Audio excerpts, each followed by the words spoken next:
नमस्कार दोस्तों, स्वागत है आप सभी का ऑनलाइन एडोफर स्टूडियो यूट्यूब चैनल पर। इस वीडियो में हम बात कर रहे हैं एक बड़ी और लेटेस्ट अपडेट के बारे में, जो कि संबंधित है 69,000 शिक्षक भर्ती को लेकर। 69,000 शिक्षक भर्ती को लेकर एक और बड़ा मामला आप सभी के सामने निकल कर आ गया है, और ये मामला संबंधित है 69,000 शिक्षक भर्ती के चयनित 33,557 चयनित बीएड टीचर्स जो है, जिनको 69,000 शिक्षक भर्ती में बीएड के आधार पर शिक्षक बनने का मौका दिया गया था, उन सभी को एक बड़ा झटका लगा है। असल में ब्रिज कोर्स पे जो रोक है वो लगी हुई है। डिटेल में बात करेंगे। इधर अगर बात की जाए नई मेरिट लिस्ट में बीएड को बाहर रखने के बारे में भी, चैनल को सब्सक्राइब करके बेल आइकन को दबा लेना, वीडियो को लाइक कर देना, जिससे कि आपको रियल ऑथेंटिक जानकारियों के नोटिफिकेशन ऑनलाइन एडोफर स्टूडियो यूट्यूब चैनल के माध्यम से मिलती रहे। सीधे शुरुआत करते हैं मुद्दे की। आपको पता होना चाहिए कि 69,000 शिक्षक भर्ती को लेकर अभी बीते ही दिनों मैंने एक वीडियो बनाया था, और उसमें आपको जानकारी दी थी कि 69,000 शिक्षक भर्ती की जो चयन सूची आपकी जारी की गई थी, जिसको लेकर काफी ज्यादा विवाद हो गया था। ओबीसी और एससी वाले अभ्यर्थियों ने ये आरोप लगाया था कि उनको कंप्लीट आरक्षण नहीं दिया गया है। जो आरक्षण उनको मिलना चाहिए था, वो आरक्षण गवर्नमेंट ऑफ, अगर बात की जाए यूपी के माध्यम से, या यूं कहें कि अधिकारियों की गलती की वजह से, जैसे भी आप कहना चाहें, उनको नहीं मिला था। मामला सिंगल बेंच में गया, डबल बेंच में गया, वो सुप्रीम कोर्ट में अभी भी लगा हुआ है। लेकिन डिसीजन एक ही आया हर बार कि आप नई चयन सूची बनाइए, पुरानी मेरिट लिस्ट को रिविजिट करिए। अगर कुछ अभ्यर्थी गलती से बाहर हुए हैं या उसकी वजह से बाहर हुए हैं, जो आप समझ रहे हैं घोटाला, तो ऐसे में उन अभ्यर्थियों को चयनित करें। बाकी अभ्यर्थियों का जो करना है वो सरकार फॉर्मूला बना करके कर सकती है। ये डबल बेंच का आदेश था, ठीक है, और उसमें उन्होंने और भी बहुत सारी बातें कही थी। लेकिन अब अगर बात की जाए तो बीएड को लेकर चीजें बदल गई हैं। आप जानते हैं सुप्रीम कोर्ट ने बीएड को लेकर एक आदेश भी दिया है। चूंकि ये भर्ती पुरानी है तो मामला और ज्यादा पेचीदा है ना। सुप्रीम कोर्ट का आदेश भी पुराना है, 2023 में आया था, लेकिन 69,000 शिक्षक भर्ती 2018 की वैकेंसी है। अब उस समय की चीजों को आज के समय से जोड़ने की वजह से मामले और ज्यादा फंसते जा रहे हैं। अब आप जानते हैं कि 69,000 शिक्षक भर्ती में तकरीबन 33,557 बीएड करने वाले अभ्यर्थी चयनित हुए थे।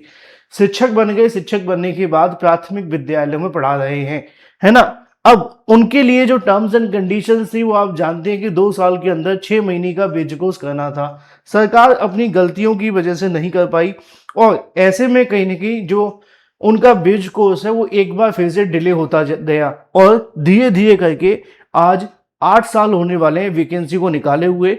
नियुक्ति के भी तकरीबन 6 साल हो गए। 2020 की आपकी नियुक्ति है तो 26 आपका चल रहा है। तो ऐसे में ये कहा जा सकता है कि अब आपके लिए जो तय सीमा थी वो खत्म हो गई है। लेकिन अब यहाँ पे एक समस्या और सामने निकल कर आ गई थी। बीएड करने वाले अभ्यर्थियों ने पहले से ही सुप्रीम हाई कोर्ट के अंदर एक याचिका दाखिल कर दी थी कि भाई हम तो ब्रिज कोर्स करने के लिए तैयार हैं, सरकार ही हमें नहीं करा रही है। लेकिन अब ये मामला आप सभी के सामने फिर से देखने के लिए मिला है। आज इसको लेकर एक जानकारी मैं आपको देता हूँ। असल में जो आपकी ब्रिज कोर्स होना है उसके बारे में आपको यहाँ पे मिलेगा। अगर आप में से कोई भी अभ्यर्थी यूपीटीटी की तैयारी कर रहा है तो आप यूपीटीटी का कंप्लीट कैश कोर्स परचेज कर सकते हैं मात्र 199 रुपए के अंदर, जिसमें आपको 60,000 वन लाइनर, सभी सब्जेक्ट के नोट्स, 50 प्रैक्टिस सेट मिलेंगे। अंतिम समय के लिए सबसे बेस्ट कैश कोर्स आप सभी के लिए है। मुद्दे पे आएंगे। मुद्दा यह है कि उत्तर प्रदेश में बीएड के आधार पर प्रसिद्ध प्राथमिक विद्यालयों में चयनित सहायक अध्यापक के लिए अनिवार्य ब्रिज कोर्स की मुकदमेबाजी में फंस गया है। सुप्रीम कोर्ट के आदेश के बाद राष्ट्रीय अध्यापक शिक्षा परिषद यानी कि एनसीटीई से मान्य 6 माह का विशेष पाठ्यक्रम के लिए राष्ट्रीय मुक्त विद्यालय यानी कि एनआईओएस ने 30 अप्रैल तक ऑनलाइन आवेदन लिए थे। देश भर में 67,145 टीचर्स ने आवेदन किया था, जिनमें से उत्तर प्रदेश के तकरीबन अगर बात की जाए तो 33,992 शिक्षक शामिल हैं। लेकिन 69,000 के थोड़ा सा मामला अलग है। यूपी के 33,577 जो टीचर्स हैं, उन्होंने प्रशिक्षण के लिए राज्य से मंजूरी भी दी जा चुकी है। लेकिन चूंकि कुछ राज्यों के जो टीचर्स हैं, उन्होंने ब्रिज कोर्स से छूट लेने के लिए मांग सर्वोच्च न्यायालय में याचिका दाखिल कर दी है। क्योंकि जो टीचर्स पहले से हैं, उन्होंने इसको लेकर मांग की है कि ब्रिज कोर्स भी ना करवाया जाए उनको, और ऐसे ही चलता रहे। यही कारण है कि आवेदन के लगभग 2 माह के बाद भी कोर्स अभी तक शुरू नहीं हो सका है। शीर्ष अदालत ने इस मामले पर 28 जून 2018 के बाद 11 अगस्त 2023 तक के पहले के प्राथमिक स्कूलों में नियुक्त योग्यताधारक सहायक अध्यापकों को बीज कोर्स करवाने के दिशा निर्देश दिए गए थे। इन टीचर्स को बीज कोर्स शुरू होने की तिथि से 1 साल के भीतर एक बार फिर से बीज कोर्स पूरा करना है। कोर्स पूरा ना होने पर जो टीचर्स हैं वो अमान्य हो जाएंगे, और ये आदेश भी दिया गया था। सुप्रीम कोर्ट ने 6 माह का प्रशिक्षण कराने के लिए जो आदेश है वो दिए थे। आवेदन के 2 महीने के बावजूद ही भर्ती की प्रक्रिया अभी तक कंप्लीट नहीं हुई है, और 28 जून 2018 से लेकर 2000 जो 11 अगस्त 2023 के टीचर्स हैं उन सभी को ये करना है।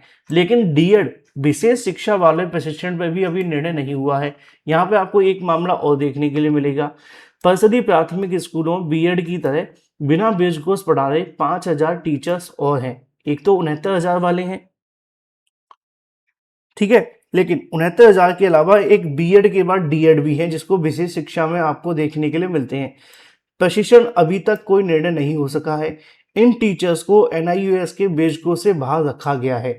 68,500 69,000 सहायक अध्यापक भर्ती के विज्ञापन में बीएड और डीएड धारकों को नियुक्ति के बाद प्रारंभिक शिक्षा में 6 माह का विशेष प्रशिक्षण, जिसको सेतु पाठ्यक्रम बेस कोर्स के नाम से जाना जाता है, अनिवार्य किया गया था। लेकिन नियुक्ति के तकरीबन 6 साल के बाद भी इनके प्रशिक्षण को लेकर अभी भी असमंजस बनी हुई है। कब होगा, कैसे होगा, होगा नहीं होगा। और वहीं दूसरी तरफ अगर बात की जाए तो 69,000 की नई मेरिट लिस्ट बनने लगी है। नई मेरिट लिस्ट को लेकर काम शुरू कर दिया गया है। रिवाइज मेरिट लिस्ट बनाई जा रही है। उसमें पहले से ही बहुत सारे जो अभ्यर्थी मांग कर रहे हैं कि जो बीएड करने वाले अभ्यर्थी हैं उनको शामिल न किया जाए, है ना, जो बीएड है उनको शामिल न करने की मांग कर रहे हैं। एक तरफ धीरे धीरे करके इनको 6 साल से ज़्यादा का समय हो चुका है, जिसकी वजह से और ज़्यादा चीज़ें बदल रही हैं। अब देखना ये होगा कि आगे होता क्या है, क्योंकि अभी अगर बात की जाए तो इसको लेकर सबसे ज़्यादा जो दिक्कत आपको देखने के लिए मिल रही है वो ये है कि 6-7 साल हो जाने के बाद भी बेस कोर्स न करा पाना, ये उन अभ्यर्थियों के लिए और ज़्यादा दिक्कतें साबित कर सकता है कि अगर सुप्रीम कोर्ट ने कोई ऐसा आदेश दे दिया जो इन अभ्यर्थियों के हक में नहीं हुआ तो।